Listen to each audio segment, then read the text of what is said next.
কাৰ্বি আংলং জিলাৰ লাংহিন নগৰস্থিত লাংহিন পামগাঁও উচ্চতৰ মাধ্যমিক বিদ্যালয়ৰ খেলপথাৰত লাংহিন নেতাজী ক্লাবৰ উদ্যোগত আৰু মা টেণ্ট হাউচৰ সহযোগত তৃতীয় সংখ্যক প্ৰমোদ দাস সোঁৱৰণী দিবানৈশ টি10 ক্ৰিকেট টুৰ্ণামেণ্ট শুক্ৰবাৰে অনুষ্ঠিত কৰা হয়।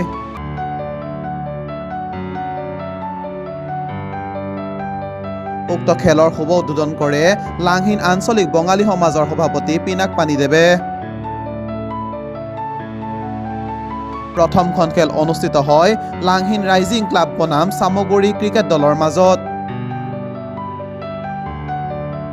তীব্ৰ প্ৰতিদ্বন্দ্বিতামূলক খেলখনত লাংহিন ৰাইজিং ক্লাবে 5 উইকেটৰ ব্যৱধানত চামগুৰি ক্ৰিকেট দলক পৰাস্ত কৰি উদ্বোধনী খেলৰ বিজয় খিতাপ অৰ্জন কৰে।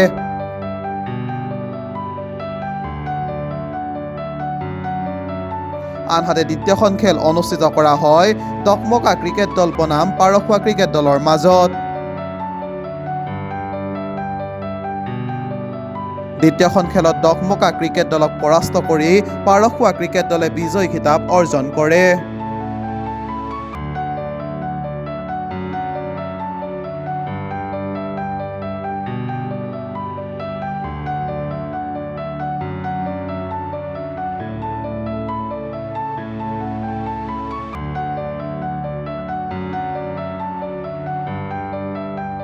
প্ৰথমতে আপোনালোকৰ छक्का खाने के बाद अच्छा कमबैक किया নমস্কাৰ থাকিল।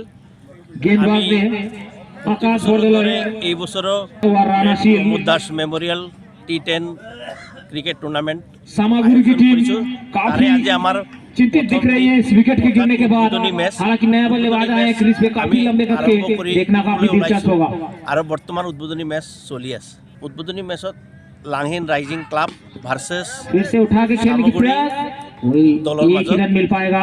প্ৰথমখন খেল खाता দ্বিতীয়খন खोले খেল अपने হ'ব पहले ही गेंद पे দকমকা ভাৰ্চেছ পাৰখোৱা দলৰ মাজত। क्लब 32টা का দলে 50 रन पूरा हुआ सेंचुरी প্ৰাইজ टीम মানি की আমাৰ প্ৰথম পুৰস্কাৰ থাকিব 50,000 টকা, লগত থাকিব trophy 5 over complete 6 over running. আৰু দ্বিতীয় পুৰস্কাৰ থাকিব 30,000 টকা, লগত ট্ৰফি আৰু লগত থাকিব medal.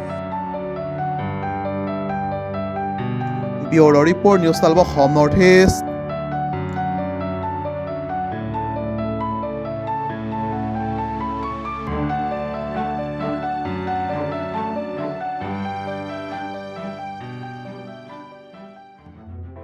News 12 Assam north east.